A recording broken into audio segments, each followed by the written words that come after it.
Hello, wrestling fans, and welcome to PWR Weekly on the Man They Call Meathead. Joining you once again with the lovely Linda Kate. And we got to ask, Taylor Swift concert tickets. Matthew Thomas, did you get them? You've been in line this whole time. Did you get the tickets?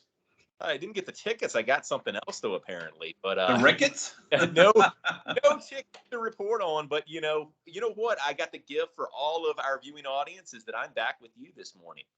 Fantastic. Linda Kay, you're recovering. I can hear you. Your voice is not torn up. An amazing Blizzard Brawl that happened over the weekend in Waukesha. Matthew, you got the Waukesha shirt on, right? Put it on the glass. I do. I was there in spirit. See? There you go. Yeah. Linda, Blizzard Brawl. It was amazing. Obviously, a very long show. We had a very nice little after party. Had a little bit of chicken with our good friend, D'Lo Brown. Great talks with Josh Chernoff as well. Linda, your perspective from Blizzard Brawl this last Saturday. Well, just like Christmas, just like WrestleMania week, Blizzard Brawl is one of the most wonderful times of the year for me, and it did not disappoint. Tons of huge matches, and just for anybody in attendance, we just had a different flow, a different aura, a different feel, if you will. We will discuss a little bit more about our good friend Josh Chernoff in a little bit here, but we had a broadcast, a live broadcast, which we'll get more in a little bit here again, regarding Blizzard Brawl, which was a new element this past year. I know we've had some broadcasts in the past, but sure, we've had House of Hardcore live on Twitch before. Yep. We've had you filming Meathead as well. Matter of fact, that year, I believe it was Damian Nelson and Matt Stryker doing commentary on those matches. Yeah, but just bringing an element of a live show feel into the crowd, getting them pumped up, doing intros, having ringside commentators as well, and then the transition between matches. And, like being in the ring, and I'm also announcing not just the talents, of course, but guest managers to really, really give this what an amazing idea, family feel.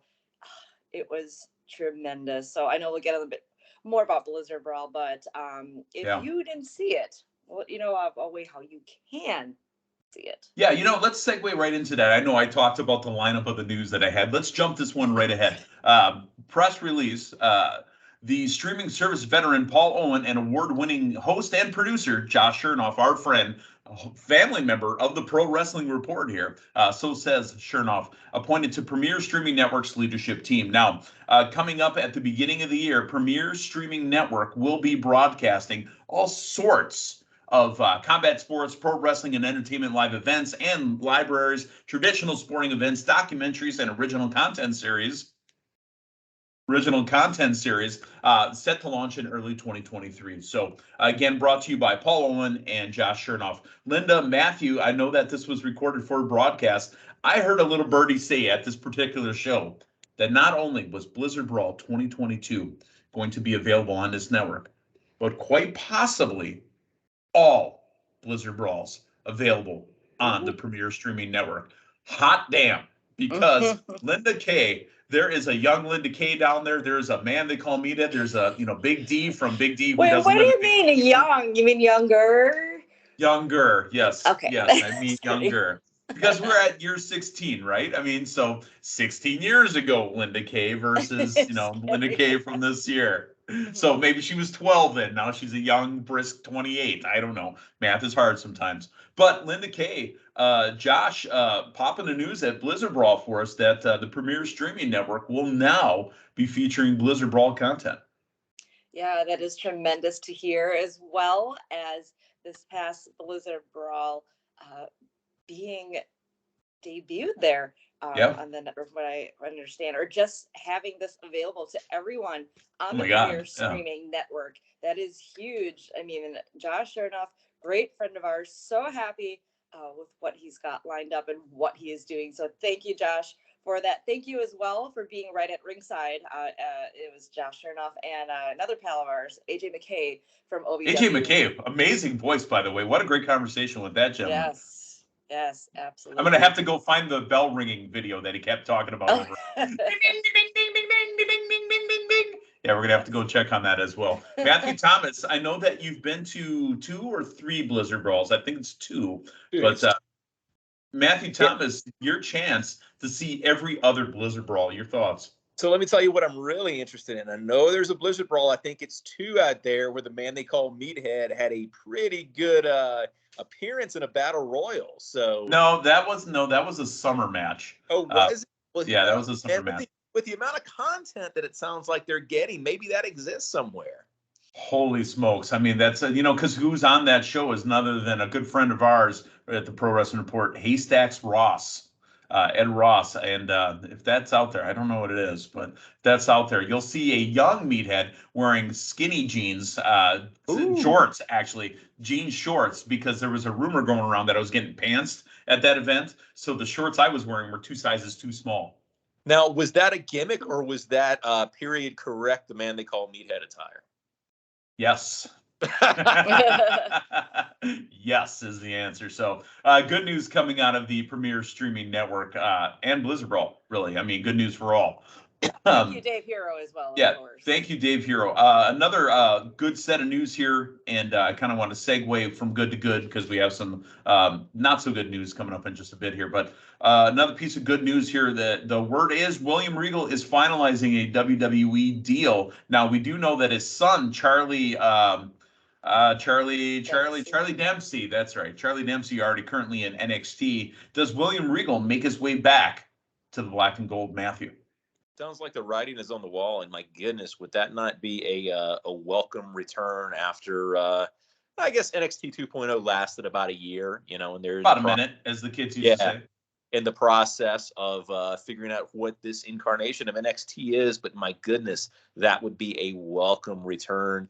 Not just NXT, but the WWE in general. I think Regal, wherever he goes, that presence and that leadership is always appreciated. And I think he did a great job in AEW. And I think AEW's really, done a good job of kind of putting a bow on the William Regal run the way they left it last week. Absolutely. Linda K., your thoughts on William Regal possibly coming home to WWE? Because he's a man, such a man. Well, you just said it right there, coming home.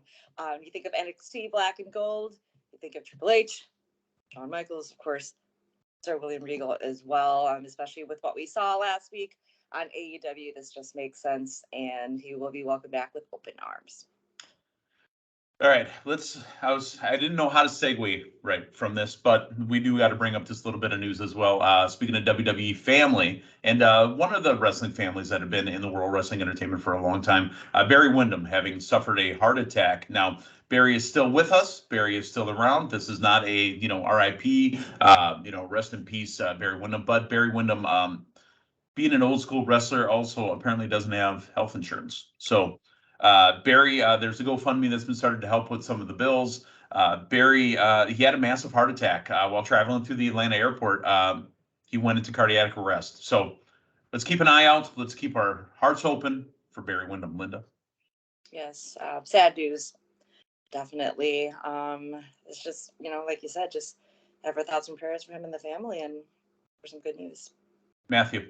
Yeah, I echo those sentiments, and I would say, I'm sure there's probably a GoFundMe or something out there. So if you can afford to do anything, I think, it definitely would be well served. Let's slide into last week, Monday night's Raw, and let's talk about Matt Riddle and Elias challenging the Usos for the WWE Tag Team titles. Obviously, this is a placeholder, right? There couldn't have been a chance that Matt Riddle and Elias would win the belts, right, Matthew Thomas? No, I don't think so. Okay. It's coming up. And here's the thing, just to kind of not go off on too far of a side tangent, but yeah, we don't have RK Bro. I think this could really be a good time for Riddle to kind of shine as a singles competitor. And I feel like it might not be the wisest move, us just throwing Riddle right back into a tag program. Well, technically, Riddle's the one carrying this team now, right? Because when Riddle was with Randy Orton, and again, the match was set up last Monday night. We'll be getting that tonight on Raw. But with Riddle kind of being maybe the lead, it's a poor analogy, but it's the one that we have right in front of us. if it was the Rockers, there was the Shawn Michaels and the Marty Jannetty, and people never wanted to be the Marty Jannetty of a team. No, offense to Marty Jannetty, but there was always a feature, and then there was the worker behind it, right? So in this one, Riddle is the feature, and Elias is kind of the worker behind it. Absolutely. And I mean, you've got them going up against the longest reigning SmackDown tag team champions, and in the middle of this great, Usos and Bloodline run. And that's the problem right now with anybody you book against them is, I can't think of anybody right offhand that would be a fit to take those belts off of them. Now there's talk of, do you potentially do something with Sammy and KO down the line? But, right now, anybody in that company that you throw up against the Usos, that you put in that Bloodline feud, it kind of fails. Even if it's a tag team that's been a tag team forever, anybody that runs up against the Usos. Now, we are getting a little bit more towards possibly KO and Sammy joining teams, maybe, or teaming up and maybe challenging the Usos. Does it happen at the Rumble? Does it happen at WrestleMania? I think that's where we're headed. Linda Kay, we had an Us in the building on Saturday night as well. Yes, at Blizzard Brawl, He was very Usy too. I mean, he was Usy. What an amazing time with him. Yes, we had the Samoan werewolf himself,